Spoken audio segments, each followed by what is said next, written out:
Hello, welcome to this month's Vestrics Live Thought Leadership webinar featuring Dr. Patti Phillips. I wanted to start out by giving you guys a few housekeeping items to begin.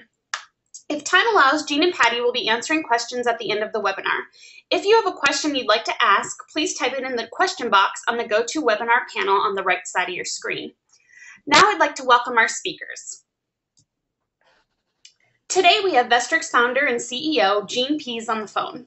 Vestrics, an award-winning capital analytics company, is the industry-leading provider of workforce optimization software.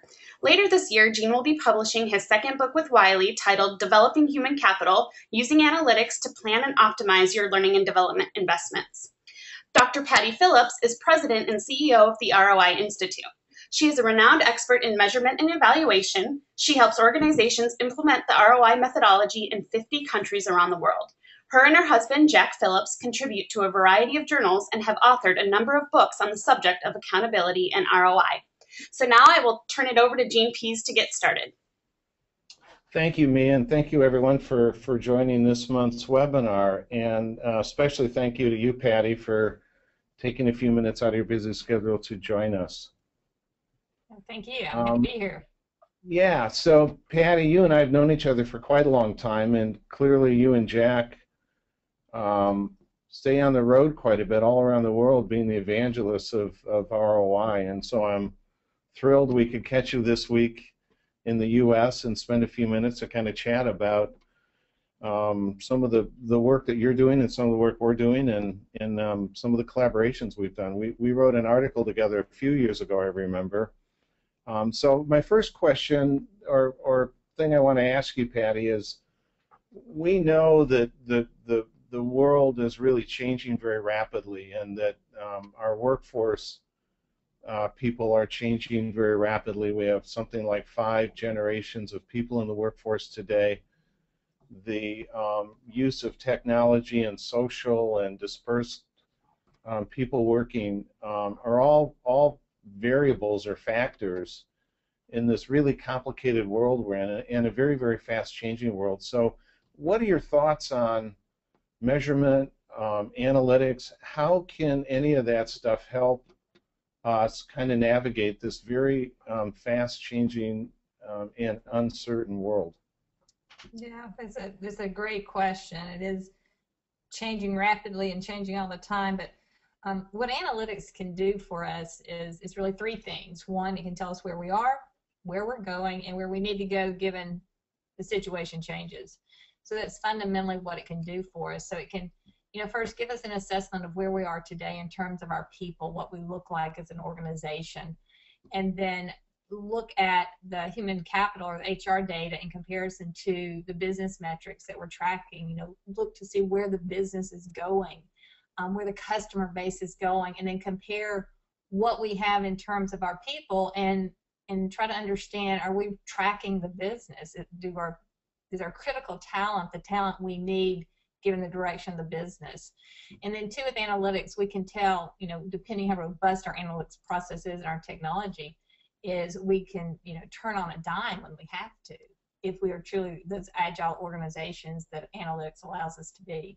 So it's a really powerful part of decision making as organizations move forward, and that's why there's so much interest in it, because as a whole there are pockets of companies who have very robust practices and are using analytics or human capital analytics to its fullest, and then there are other organizations who are still trying to figure out, well, what is it and what are the metrics that matter, and they're very stuck on activity-based metrics rather than trying to utilize those measures as predictors of where we put the workforce given the data we have at the business level. So what we're seeing is more interest in marrying the 2 types of data. You and Jack have been at this for quite a while. I won't date you, but thank you. But historically, HR and learning and development, whether they're under one umbrella or separate umbrellas within organizations, or even very dispersed within organizations, have historically not really embraced analytic, evidence-based kind of decision making, and we're the profession generally has been kind of late to the party of really adopting some of these methodologies that you and Jack have pioneered and some of the work we're doing, and obviously others. How is our profession changing? Do you see obviously more interest in the work? Do you see kind of people with different disciplines coming into the profession? Yeah, another a really good question, a great point, and is funny. As you were asking the question, I was reminded of a story. I remember years ago we were in a session. Jack was speaking at Sherman. I was in the back listening to this conversation, and there was someone in the audience who said, I got into HR because I like people, not numbers, so I need to change. And so historically, people got involved with HR and learning development because they liked the people aspect of it, not the math part. And there's a lot of angst around it. Now, we've seen over the past 20 years, even longer than that, but again, we're not going to date ourselves too much. But the past 20 years, there's just been continuous growth in the use of measurement, not necessarily because the practitioner wants it, but because they've been called to use it. In more recent years, we have seen a change in the demographic of the human capital HR professional. And that change is that the business analysts are coming into play. Historically, there's always, outliers. And we have seen where accountants and business types have come into HR and L&D to help with the measurement process. But today it's starting to happen more frequently. And we are seeing those business analysts get involved with HR, whether they're placed in HR as a permanent position, but there's a dotted line relationship there. And it gets back to trying to marry the two to really have this human capital practice that is truly a strategic partner. I want to follow up on a point you made and see if you can give us your point of view on it.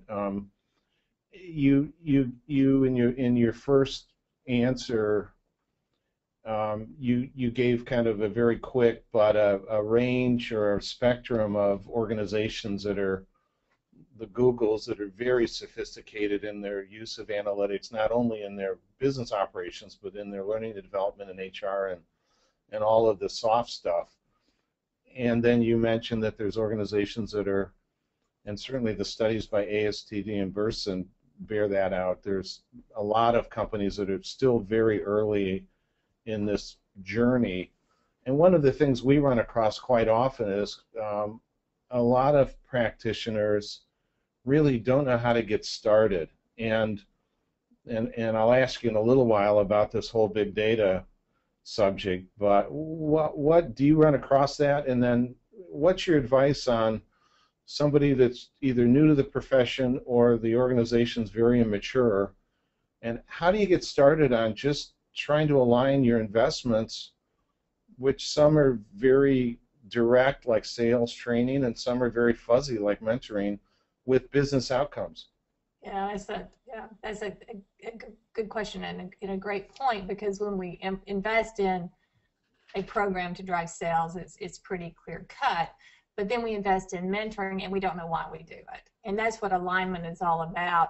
If sales are down, if we need to improve it, because we pay attention. But it's not just sales, it's other measures as well. So when we look at sales, we know why. When we look at mentoring, we don't know why. And that's where alignment must occur. We have to go into these investments knowing why we do what we do. And we've got to be able to answer that so what question. So when we launch mentoring or coaching or leadership, if you look at the skills involved in a coaching, for example, or leadership development, if you look at the real competencies or the behaviors that we teach people in these programs, they're not too unlike the behaviors that are taught in sales. It's about how to communicate, how to negotiate. Those types of things occur in both types of programs. It's just the outcomes may be different, and it's by identifying those outcomes up front that we can get fully aligned. So the first step toward that alignment is getting clear on what are the opportunities for the organization either make money, save money, avoid cost, or do some greater good. And there you're just looking at the organization, and that means we've got to know the business. And too much of the time we go into a function and we think that's our world. Well, you know, that is where you contribute to the larger universe. So yeah, that may be your world every day, but we need to know what's going on out there from a bigger picture. So the first thing is get clear on where the business is going and what the opportunities are, and then get to know those business measures. What are the business measures that need to improve, that can improve, that if improved can contribute to that opportunity for the organization, and then look at what are the performance gaps, what needs to change, what needs to happen or not happen, and that if we changed it could help us improve the business measures. Then what do people need to know to make that change, and then what are the potential investments to get us there? So that's one way to get started, just looking at alignment of our investments, because again, with the sales training, you know why you're doing it, because it's right there in the title, sales training. We're going to increase sales. Well, mentoring, coaching, leadership can also increase sales and quality and customer satisfaction, but we often go into those initiatives not knowing clearly why we're doing it. Here's an example. I was working with a large organization, and they had brought in a very large university to offer a very large leadership development program, and suddenly the company was asked to show the ROI for that program. Now, universities and other consultancies don't necessarily like it when we come in to evaluate their programs, and a lot of times they view us as the auditors, and that's not the case. We want to make sure the client's getting what they need, and we know the programs are successful. It's just demonstrating it in terms that the stakeholders want to see. So we're asked to do this ROI study. And the university representatives were in the room along with the client, and so they were talking about this program. And so I just asked a simple question. I said, were you thinking about the business or business measures when you brought the program in? And the client looked at me. She said, we always think about the business. And I said, well, that's great. What were the specific measures you were trying to improve in doing that? And she could not name one. So a lot of times we think we're thinking about the business, and we're thinking this is the right thing, but what we have to do is get definitive about what that looks like. We think about business. Well, how do you think about it? Give us some measures. So I think the first thing to do to get started is don't be afraid of it. I think that's a big barrier to people moving forward. They're afraid of it. Good point. Don't expect analytics to give you precision or precise information. People just getting started, you've run into this, people who just get started are so concerned that they're going to get it wrong, or there's going to be some error in the data, that they don't want to go there. And I think what we have to embrace is the fact that analytics is not about absolute truth, because you will never get there.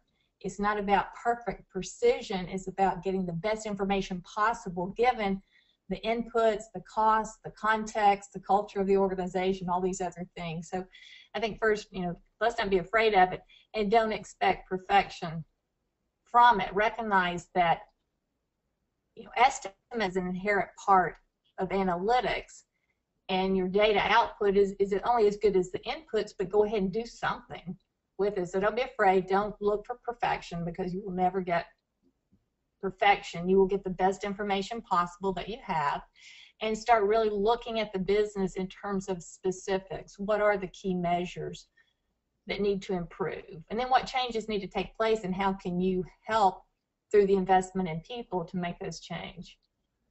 Great points. And two of the things that we discovered along the way of our journey of figuring out this work was, one is most people in L&D and training really don't have those metrics, those business metrics, and they may or may not be schooled on the business side of the house. And so get outside of your vertical and go talk to the stakeholders within those parts of your business that own those metrics, are responsible for them, to help you figure out what those ultimate metrics are that you're trying to measure, and the linkages on.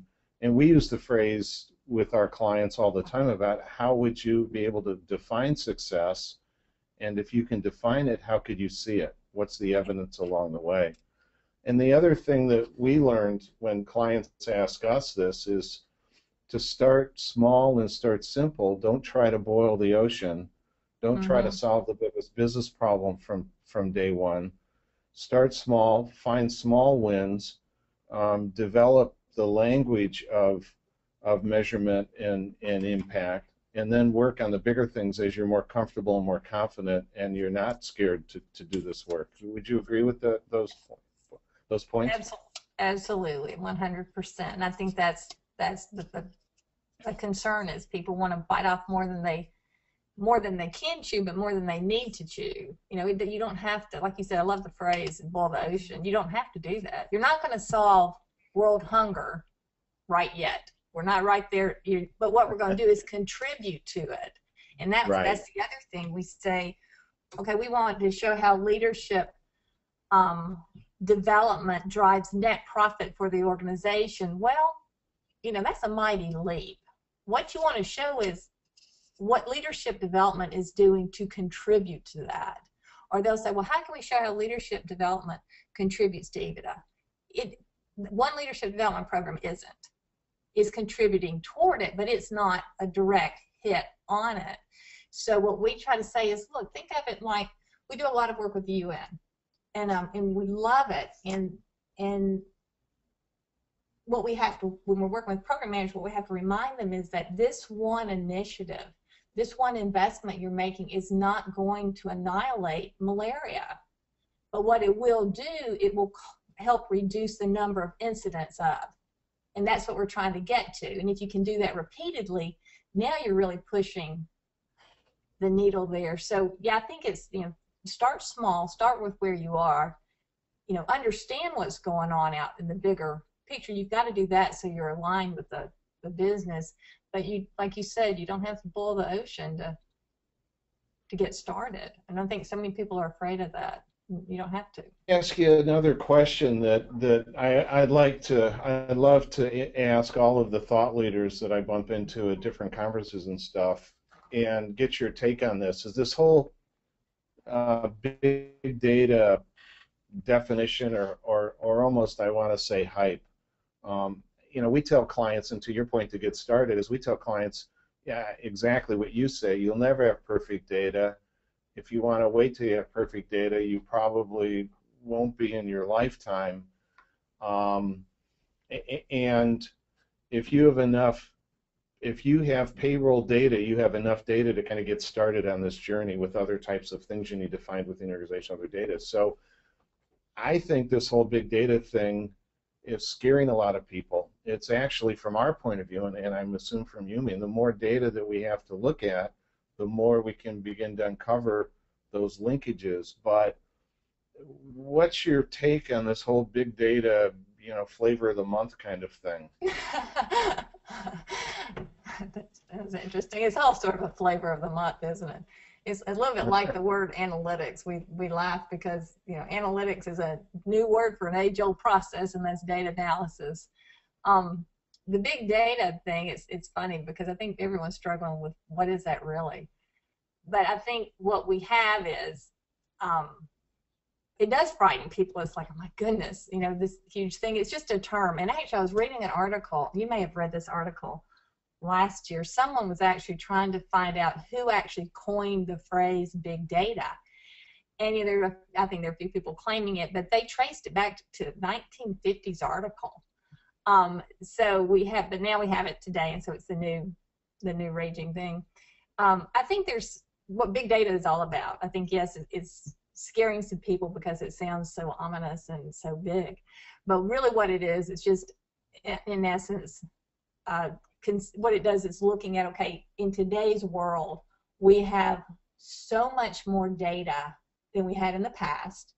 We have so much more technology and more powerful technology that we can now analyze those data more robustly than we were able to in the past, and at less cost, more efficiently. So we can generate the information faster and cheaper today than we could in the past. And that's really all big data, this phrase big data, is about. It's about the amount of data, the technology, and how quickly we can do interesting analysis with the data. The scary thing is that just because you have the data, people are coming up with all kind of crazy things out there. And I always go back to what my mom said growing up: just because you can doesn't mean you should. And so now it's all about collecting all these metrics. And in HR, I was talking to a colleague who works in the area of diversity, and he's come up with like 7,000 metrics, diversity metrics. And my question was, why? Why do you need that much? Well, when you hear things like that, you think, I don't have enough data. Well, what is enough data? You only need the data you need to answer the questions being asked, or answer the questions that could be asked, but that doesn't mean you need 7,000 indicators describing your workforce. What is it that you need? And it gets back to that alignment piece. What are the critical questions, business questions being asked, and what data can you use to help answer them? So let me ask you then about the kind of, I try to come up with some funny phrases sometimes, because we work really hard, and it's hard work and it's serious work, but humor sometimes. But I have this phrase that's kind of death by scorecards and dashboards. Because it seems like even at a small company with Excel spreadsheets of data, and then any medium and large company has all kinds of systems that create some rudimentary dashboards and some really sexy, fancy ones. And we had a client at one point that had, through ad hoc development, had something like 50 different scorecards for basically one large area. And so where does the data that's, and you alluded to it earlier when you said activity metrics, where does the data that comes out of scorecards and dashboards fit into this kind of holistic, larger view of analysis?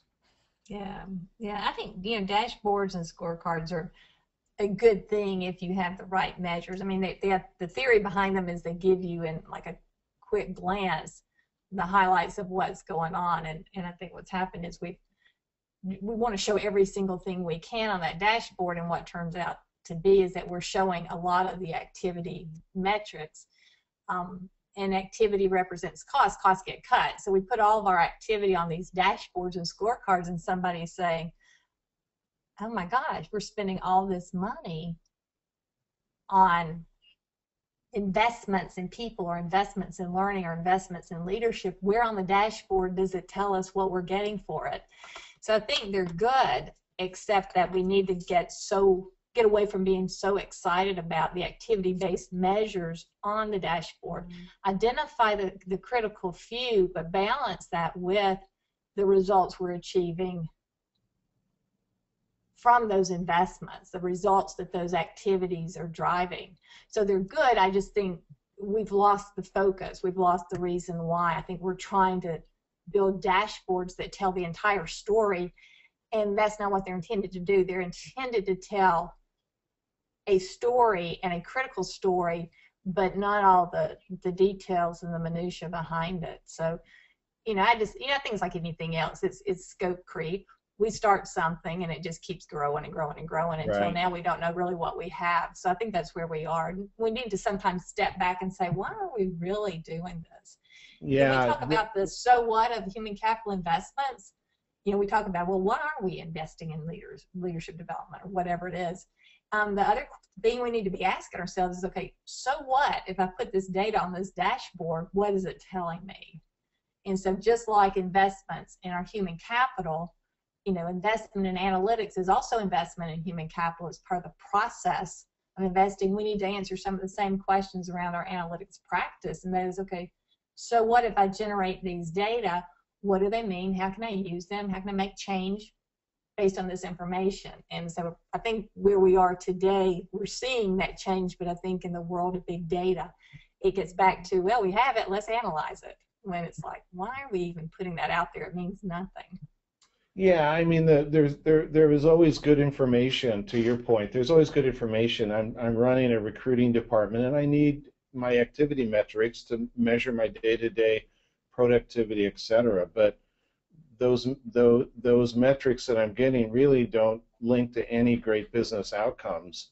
It's Right. all around my budget and my activities. So to your point, I totally agree with you.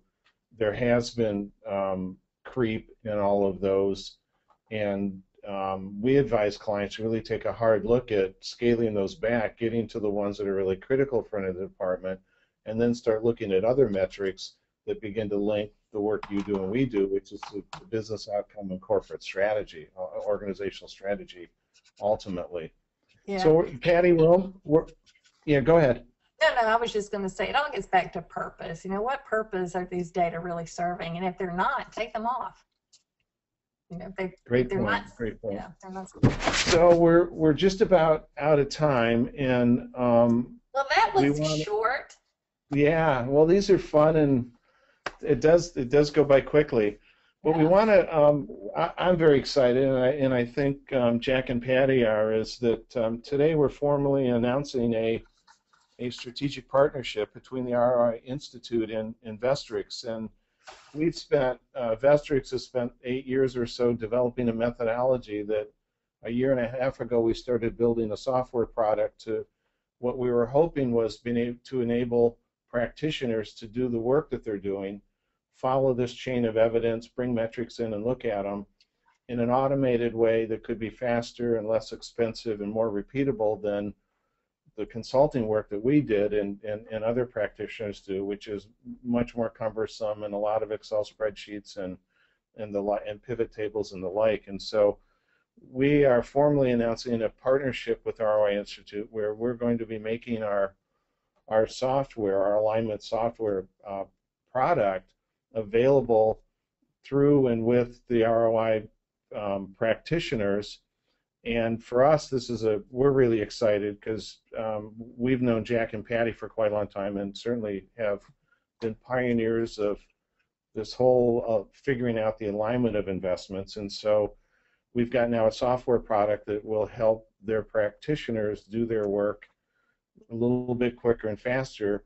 Our methodologies the methodology we developed was certainly patterned after, and we used a lot of the work that the Kirkpatricks did and Jack and Patti have done and some other thought leaders in the industry. So there'll be a press release from both organizations going out later today, and I'm thrilled to be partnering with Patti and Jack. And Patti, I don't know if you want to say anything, but we appreciate your partnership and your time today. And listen, we're really excited about the partnership, and it is a tool that's been missing. So it's going to help practitioners analyze their data more quickly, more robustly, and I think maybe remove some of the fear from analytics, because now we have a tool that can help us do it. So we're really excited, and I certainly appreciate the opportunity to be here today, and we could just talk about this all day. Yeah, well, thanks, Patti. I'll turn it over to we're out of time, and I'll turn it over to Mia.